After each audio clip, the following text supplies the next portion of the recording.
નમસ્તે, મારું નામ સેન્તા ખુશી રાઘવભાઈ છે। હું સરદાર પટેલ એજ્યુકેશન ઇન્સ્ટિટ્યૂટ દ્વારા સંચાલિત સાયન્સ વિભાગના ધોરણ 12માં અભ્યાસ કરું છું। હું આ સ્કૂલમાં ધોરણ 9થી જ અભ્યાસ કરું છું। મારી મહેનત અને મારા શિક્ષકોના સાથ અને સહકાર દ્વારા મેં મારા 10માની બોર્ડ એક્ઝામમાં પણ ખૂબ જ સારું રિઝલ્ટ મેળવ્યું। અને પછી જ્યારે મારે સાયન્સમાં એડમિશન લેવાનું થયું ત્યારે મેં અને મારા પેરેન્ટ્સે ઘણી બધી સ્કૂલોની મુલાકાત લીધી અને પછી મેં સરદાર પટેલ સ્કૂલમાં ચાલતા ડેમો લેક્ચર ભર્યા અને પછી મને એવું લાગ્યું કે નહીં, મારે નીટની તૈયારી કરવા માટે અહીં જ એડમિશન લેવું જોઈએ અને જેથી મેં સરદાર પટેલ સ્કૂલમાં જ એડમિશન લેવાનું નક્કી કર્યું। જ્યારે મેં આ સ્કૂલમાં આવ્યા ત્યારથી જ અમને કહેવામાં આવતું હતું કે તમારે તમારા લક્ષ્યો પ્રાપ્ત કરવા માટે ખૂબ જ મહેનત કરવી પડશે। તેઓ કહેતા હતા કે જેમ એક પક્ષીએ આકાશમાં ઊંચે સુધી ઉડવાનું ઊંચું લક્ષ્ય રાખે છે તેમજ તમારે તમારું લક્ષ્ય ઊંચું રાખવું જોઈએ। અને મને એવું લાગે છે કે હું મારા ઘર કરતાં પણ વધારે સમય માટે હું મારી શાળામાં રહું છું અને મારી શાળાના આ 10 કલાકે એવી રીતે વીતી જાય છે કે જેમાં મારા લેક્ચર્સ અને રીડિંગ બંને સરખી રીતે અને સારી રીતે થઈ જાય છે।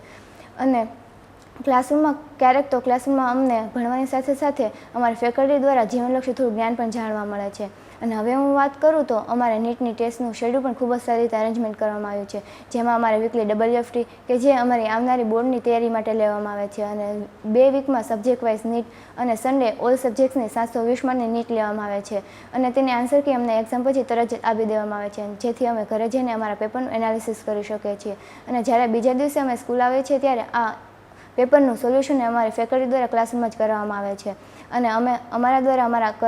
અમારા પેપરનું કરાયેલું એનાલિસિસ એ અમારી ફેકલ્ટીને જણાવીએ છીએ જેથી અમારા કયા ચેપ્ટર વીક છે, કયા પોઈન્ટ વીક છે તે અમને જાણવા મળે છે અને તેની ઉપર આગળ કેવી રીતે કાર્ય કરવું તે અમને અમારી ફેકલ્ટી દ્વારા માર્ગદર્શન પૂરું પાડવામાં આવે છે। અને આ 12થમાં અમારી લેવાતી નીટનું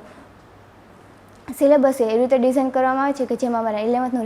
રિવિઝન પણ શરૂ રહે છે અને જ્યારે આ નીટ એક્ઝામનું રિઝલ્ટ આવે છે ત્યારે જ અમારી એક એસેમ્બલી ગોઠવવામાં આવે છે અને તેમાંથી ટોપ 10 એ ડિક્લેર કરવામાં આવે છે અને તેમાંના ટોપ 3 વિદ્યાર્થીઓને બેચ અને ઇનામ દ્વારા પ્રોત્સાહિત કરવામાં આવે છે અને જેથી બીજા બાળકોને પણ વધારે મહેનત કરવાનું મોટિવેશન મળી રહે છે। અને આમ એક વાત એ છે કે અમારી સંસ્થા SPI દ્વારા એક એજ્યુકેશન સ્કોલરશિપ આપવામાં આવે છે અને જેમાં બ્રિલિયન્ટ સ્ટુડન્ટને 100% એજ્યુકેશન સ્કોલરશિપ મળવાપાત્ર છે અને મને પણ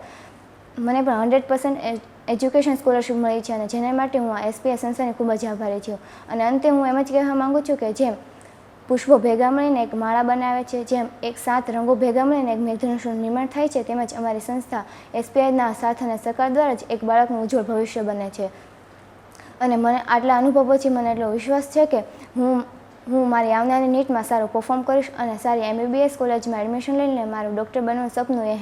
અહીંની સંસ્થાના સાથ અને સહકાર દ્વારા જ પૂરું થશે અને આમ મારા મને મારી SPI સંસ્થા મારું બીજું ઘર જ છે। Thank you.